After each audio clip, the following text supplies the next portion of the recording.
Yeah, man, it's Spice One, and you rocking with DaBeastRadio.com. Blah! All right, we got a special guest here in the house today in the Beast Radio, the only one, Spice One, the East Bay gangster in the house. Yeah. What's going on with you, man? Oh, nothing, man. Just out here in Texas, enjoying this good weather and the grass and the trees, because you know out there in Vegas we ain't got nothing but rocks and desert. I've been out there in Vegas for a minute, but yeah, you know, I've just been out here hanging out, man. You know, showcasing music. Hung out with H-Town for a minute. Did the video with them, and you know that was live. You know, and you know, just been out here hanging out. You already know. H-Town, the R&B group. Yeah. Okay. Yeah, I yeah. wasn't sure if you was just saying you was in H-Town or if you was doing a music video. I didn't know which one, but that's cool. Yeah, me and Lil Flip was up there. We went up there and did it. Yeah. I saw the picture, but I didn't know if he was in LA or Oakland or wherever, you know. I didn't know, but I saw the picture. I was like, oh, okay. But yeah, we was out here bossing up, you know what I'm saying? Suited and booted, you know what I'm saying? Yeah, I saw that. You had the suit on and shit. Hell yeah. All right, man, I got a story for you. I hope the guys you remember this or else I'm going to look real silly, but I'm going to run it down, man. So I met you, it was in 92 in Lincoln University in Jefferson City, Missouri. You had just popped off. You was hot as a firecracker. Spice One, the album had just came out and it dropped. And my man was the picture man. So it was homecoming. So we used to go to Walmart and steal the film and all that shit. And then we'd take the pictures and keep you know, all the profit. Yeah, I can dig it.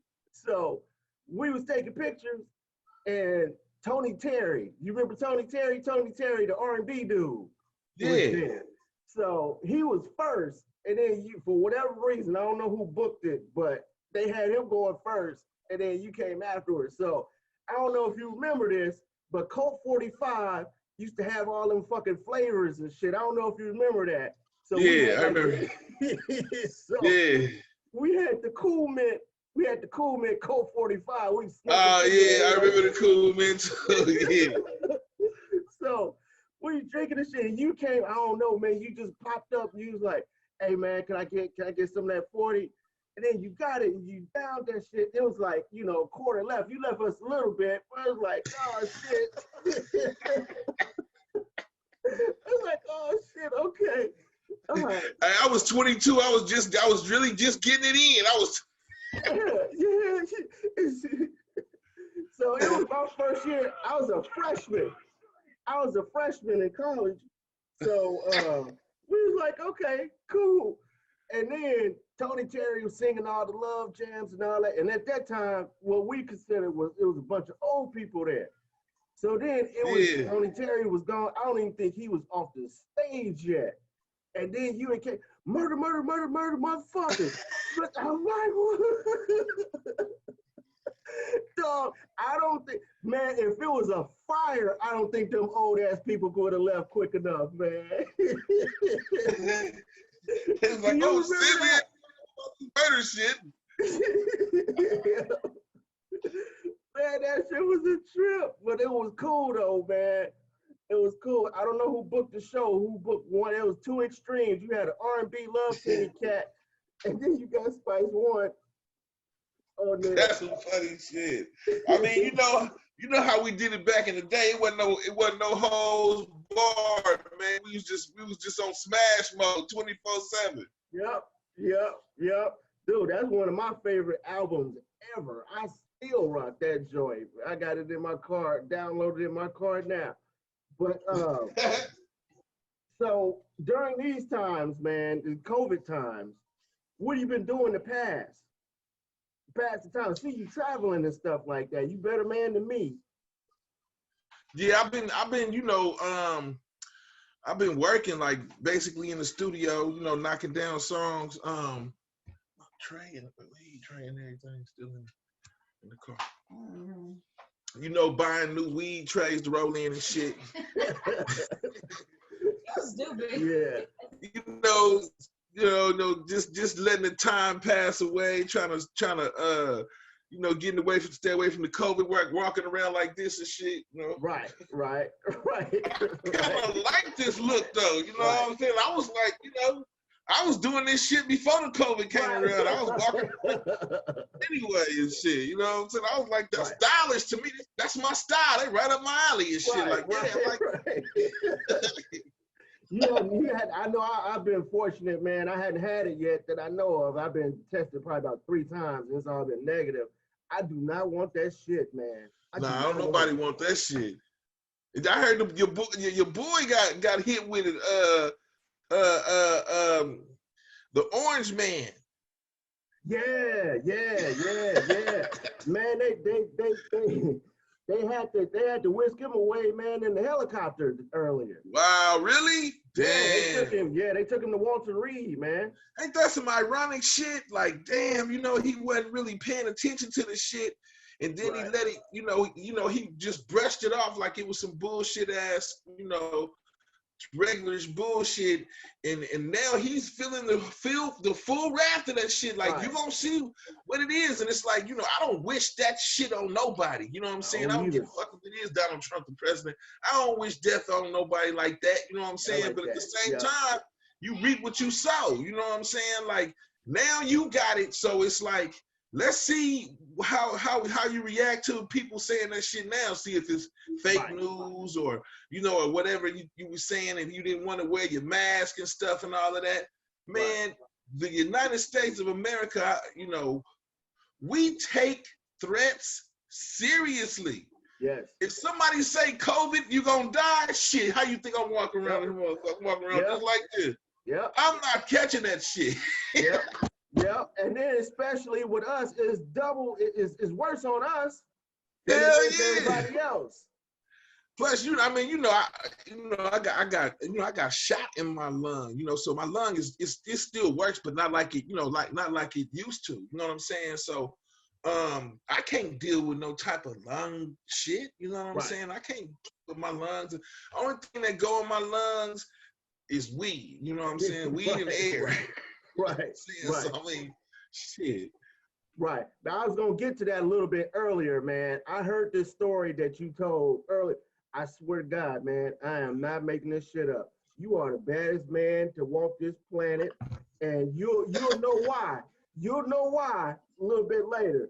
But since you touched on it already, after you got shot, man, tell that story about what happened when you had to go to the hospital. Oh yeah, for those who who think getting shot, is cool. The surgery is worse than the bullets and shit. You know what I'm saying? If you happen to survive through the shit, this what you're gonna have to go through. I get to the hospital and the doctor tell me, he gotta do surgery. When he told me what he had to do, he said he had to stick a rod through my ribs through the side right here, a steel rod. So he had to put the rod up there, and then he had to turn until it went through and cracked my ribs, went through my ribs, past my heart, past my first lung, into my second lung to evacuate fluid, right? Mm-hmm. This is what he tell me he has to do. I said, cool. Give me the anesthetics, man. Put me to sleep. Right. He said, I can't put you to sleep. Can't give you no anesthetics. Can't give you no painkiller. You just got to do it right now, just like how you are. And so I thought about the shit for a minute. You know what I'm saying? Like, I almost hopped off the bed and said, hey, if I die, I'm gonna call you in the morning, motherfucker. Right. You know what I'm saying? Right. Something, you know what I'm saying? Let me get the hell off this damn stretcher. You crazy. And so, I started thinking about the motherfuckers who did want me dead. And so, for you bitch ass niggas, I'm still walking, nigga. I'm here. Right. Yeah. So I raised my arm up and let him do all of that shit, man. I didn't have no painkiller, no nothing. He put me to sleep. I screamed like a bitch. You know what I'm saying? Yeah, man. The motherfucker cracked my ribs and went through my body with that fucking thing he was turning. after he did it, I definitely got some. He gave me some drugs after that shit. Oh yeah, man. Yeah, man. But to wake up and see Pimp C on the news was the worst thing about getting shot. I don't even lie, man. Was that the The same worst day? thing about getting shot. Yeah, that was the same day, man. I woke up the next. I got shot at like 1 o'clock in the morning. Right. By the time I woke up the next day after the surgery and shit, Pimp was on the news, and I forgot all about being shot and everything, watching, seeing that shit, like, damn, you know what I'm saying? Looking at the homie like, shit. So, I mean, that was the worst thing about the whole shit was watching Pimp C on the news getting shot. And the best thing about it was surviving, you know what I'm saying, and being alive, just to aggravate these old hating ass, bitch ass niggas, you know what I'm saying? Right. You still, do you have anything coming out after that? Last year you had Platinum OG. You got anything else coming down the pipe? Yeah, we got right now we got Floss on them coming down the pipeline. Floss on them and Black Lambo. So and it's on a new CD called This Is Thug World. And y'all really gonna dig that. This is Thug World. I got bangers on there. You know what I'm saying? Is that your shit or is it a compilation? It's a compilation. Yeah, it's called This Is Thug World. My album, I'm still working on. I just keep creating, and I'm gonna sit back and make sure the whole thing, Forever 21, and. Well, I had Floss on them was for Forever 21, but it was knocking so hard we just ended up dropping it early, and fans started catching on to it. Female fans, the male fans. It's just when you hear it, all you can do is bob your head. You know what I'm saying, and be like, yeah, okay, all right, my guy's back. Yeah. Man, you see your boy MC8 cranking them out, man. That motherfucker done had about 3 albums out in the past year. Yeah, you know what? It's like we trying to. It's like we're not even trying to stay afloat or stay relevant or nothing like that. It's just that we just, this is what we do. You know what I'm saying? And we gonna do it to the end of time, no matter if we relevant or not. We just gonna keep doing music, you know what I'm saying? So I mean, when you see me out here getting it in or 8 or and I just told Scarface, you know what I'm saying? What you talking about, fool? You better drop some shit. You know what I'm saying? Like, send me a motherfucker. I'm finna send you a beat. This shit ain't over. You know what I'm saying? It's been 30 years. I'm ready to go back to Japan. I'm ready to go back to Sweden and Australia and do some more shows because my fans are still out here asking for me. Yep. So I mean, supply and demand shit even in 2020. There's certain cats, man, that can just keep doing it, man, and it'll be, people, they still have an audience, a listening audience, and people willing to spend money on it. Everybody can't do that, man. Yeah. That's why I told him, man, if you can't just, because the next motherfucker think, his career is over. He's a has-been. You get all of that bullshit, and then I go to a different country, and they got my old shit, and they asking for my new shit. So I'm like, hey, I can't be listening to these old hater-ass motherfuckers out here. I'm gonna be Spice One regardless. I'm gonna have fans in different countries all over the world, and just because one lame ass motherfucker don't know who I am, I ain't heard of me, and he's been living under a rock. Right. Don't mean I can't go to Germany and Japan and France and do my shows and rock my other crowds and come back to America and do the same thing. This shit is forever. So. Yep. Yeah, man. When you and 8 came up, I messed with Compton's Most Wanted real heavy. So when you and 8, I'm like, chill and boom bam. I'm like, when you did the album with 8, I'm like, boy, ain't nobody gonna be able to listen to it. I said, between you and 8, y'all done been and killed every damn body. Ain't nobody gonna be able to listen to it. You already know, man. Even the song with me and I can tell with me and when we did when me and 8 did Nothing But the Gangster, with me and Redman and MC8. Yep. I could tell Redman was on there like, shit, let me come off because I'm on here with Spice and 8 and shit. So, you know, Redman's verse is extra on that motherfucker. You could tell Redman he had to come off. He was like, nah, I'm on here with 8 and Spice. I got to come the fuck off, dude. Right. And I feel him too. Let me throw Newark up in there. Hell yeah. Yeah. He's representing shit. Yeah, exactly. As well as he should. What do you think about the state of hip hop, today's state of hip hop? I'll go first because I'm gonna say some shit that's probably not popular. But me, I'm not an artist. I'm a fan, so I can get away with saying it.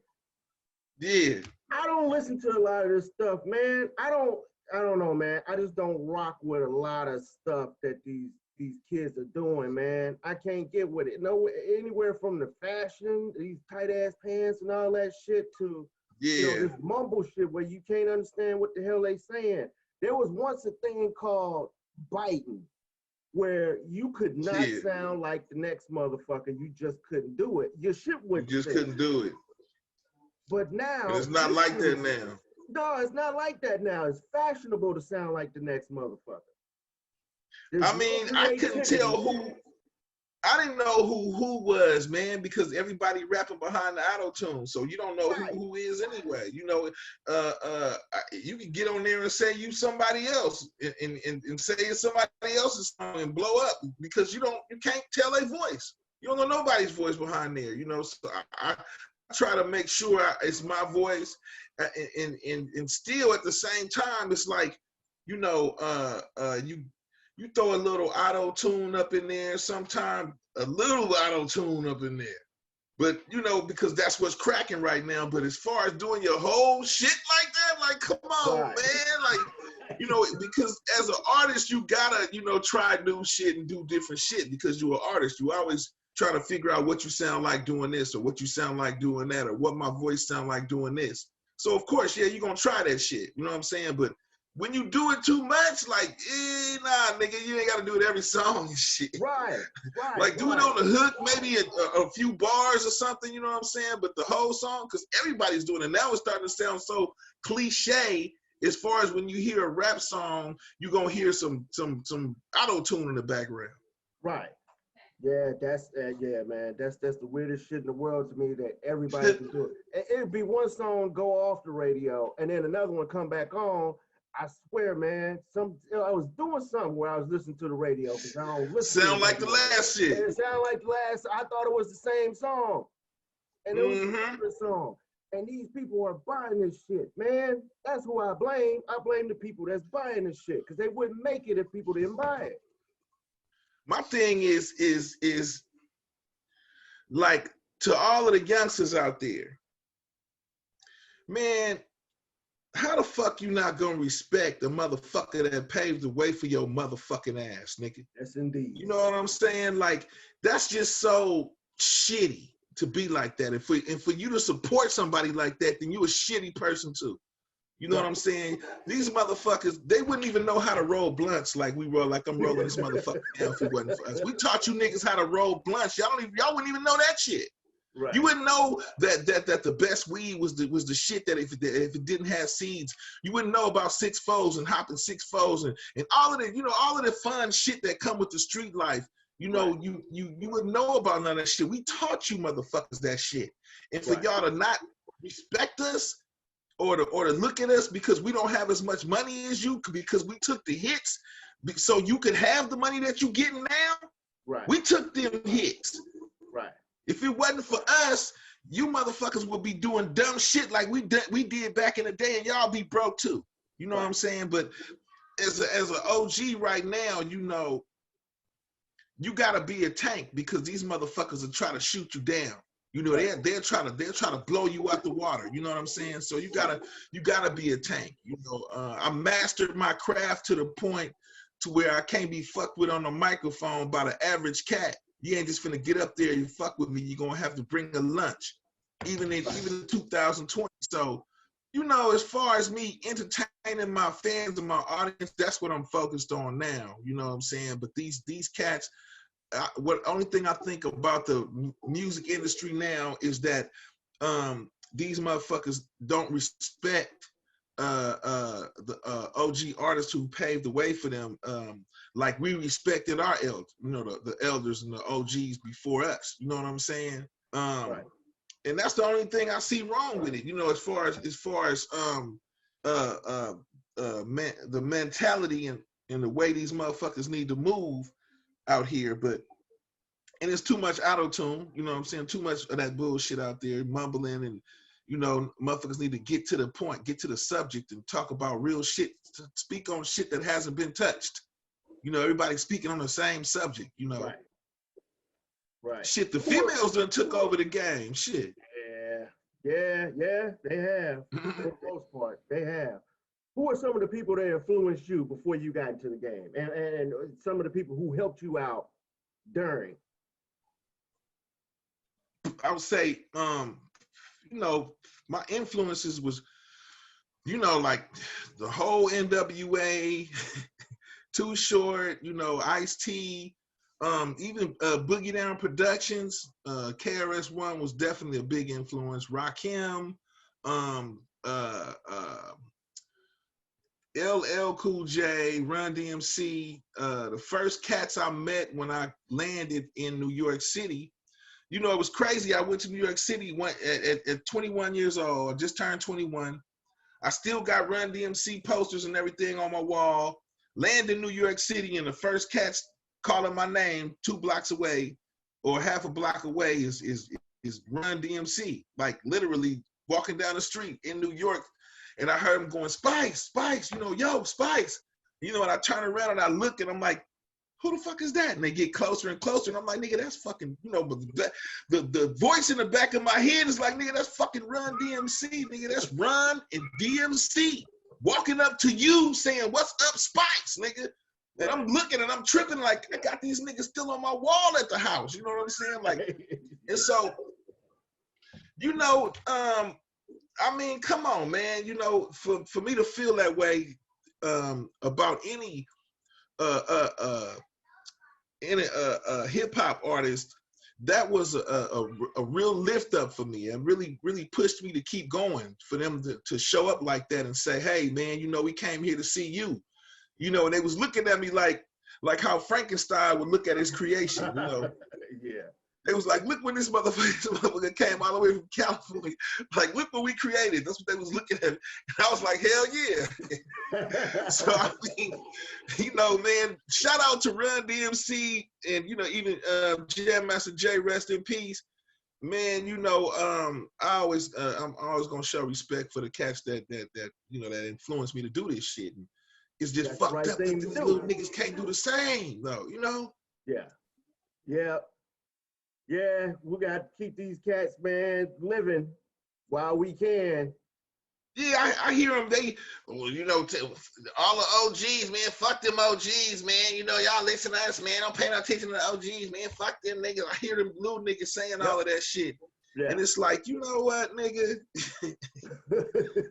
There is a such thing as a bitch ass nigga with money. Don't think just because you got money that you a real nigga. You know what I'm saying? Don't get it fucked up. You know what I'm saying? Right. It's hella broke ass real niggas out here, and it's hella rich ass real niggas out here. But on the same side, it's hella broke ass bitch ass niggas out here, and it's hella real ass bitch. It's hella rich ass bitch ass niggas out here. And there's I think there's so many more rich bitch niggas out here than it used to be. Yeah, because the money's easier now, man. The money's easier. The internet that made that money a little bit more easier for cats, man. And these people, man, they listen to anything. Anybody that's hot or got media following can make some money, really. Yeah, and all that shit that they talking about, I dump a nigga, I shoot a nigga, and they got their money, and they got a pound full of money and a Glock right here, and the nigga is 150 pounds wet and wearing boots. Nigga, when they catch you, right.